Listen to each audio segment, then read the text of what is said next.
নমস্কার বন্ধুরা, Pinki cooking Bengali রেসিপিতে তোমাদের সকলকে স্বাগত জানাই। আজকে আমি তোমাদের সঙ্গে নানপুরি রেসিপি শেয়ার করছি। বন্ধুরা, কতটা সহজ নানপুরি বানানো একবার দেখে নাও। যদি তোমাদের রেসিপিটি ভালো লাগে অবশ্যই কমেন্টে জানিও। দেখো বন্ধুরা, নানপুরিটা কতটা সুন্দর নরম হয়েছে। আজকে কিন্তু আমি তোমাদের সঙ্গে খুব সহজভাবে নানপুরির রেসিপি শেয়ার করব। এখানে আমি 400 দই নিয়ে নিয়েছি। দইটাকে ভালো করে আমি ফাটিয়ে নিয়েছি। এই দইয়ের মধ্যেই আমি নুন আর চিনিটা দিয়ে দিচ্ছি। নুন দিয়ে দিলাম, চিনি দিয়ে দিলাম। এবার ভালো করে দইয়ের মধ্যে আমি নুন আর চিনিটাকে মিশিয়ে নেব। ময়দায় কিন্তু আমি আর নুন চিনিটা দেব না, দইয়ের মধ্যেই মিশিয়ে নিলাম। একটা বড় পাত্র নিয়ে নিয়েছি যাতে ময়দাটা মাখতে সুবিধা হয়। এখানে আমি 1 কেজি ময়দা নিয়ে নিয়েছি। সাদা তেল দিয়ে দিলাম। ভালো করে এবার তেলটাকে ময়দার মধ্যে ময়ম দিয়ে দেব। দেখো বন্ধুরা, দেখেই কিন্তু বোঝা যাচ্ছে কত সুন্দরভাবে ময়মটা দেয়া হয়ে গেছে। মুঠো করছি, তলা পাকিয়ে গেছে। এবার কিন্তু আমি টক দইটা দিয়ে দিচ্ছি। সব টক দইটাই কিন্তু লেগে যাবে, সব টক দইটাই আমি একবারে দিয়ে দিয়েছি। এবার ময়দার মধ্যে ভালো করে মিশিয়ে মেখে নেব।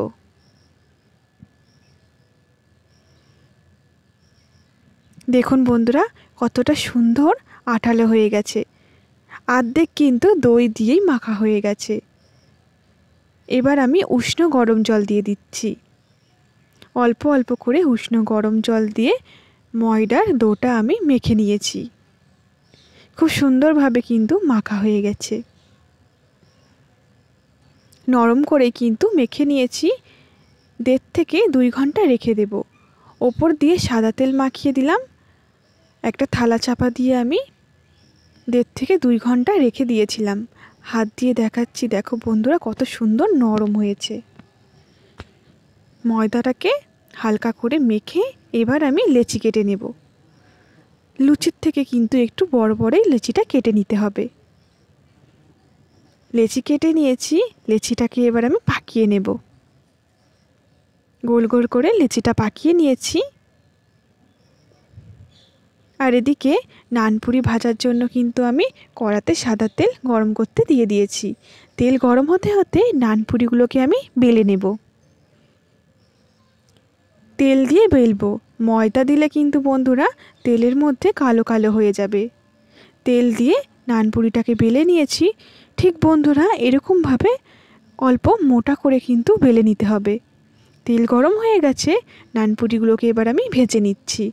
পাওনা দিয়ে ওপর দিয়ে এরকম চাপ দিলে কিন্তু খুব সুন্দরভাবে ফুলে যাবে। দেখো বন্ধুরা, নানপুরিটা কতটা সুন্দর ফুলেছে। একইভাবে কিন্তু আমি সব নানপুরিগুলো ভেজে নেব। দেখেছেন বন্ধুরা, নানপুরি বানানো কতটা সহজ। আজকে যদি তোমাদের রেসিপিটি ভালো লেগে থাকে অবশ্যই কিন্তু কমেন্টে জানিও। আর আমার ছোট্ট চ্যানেলটাকে সাবস্ক্রাইব করে আমার পাশে থাকার অনুরোধ রইল। শেষ পর্যন্ত ভিডিওটা দেখার জন্য ধন্যবাদ। দেখুন বন্ধুরা, নানপুরিগুলো দেখতে কতটা সুন্দর লাগছে। খেতেও কিন্তু বন্ধুরা খুবই ভালো হয়েছে। আর কতটা সুন্দর নরম হয়েছে সেটা কিন্তু বন্ধুরা এই ভিডিওটা দেখলেই বুঝতে পারবেন। যখন নানপুরিটা ছিটছি তখনই কিন্তু বোঝা যাচ্ছে নানপুরিটা কতটা নরম হয়েছে।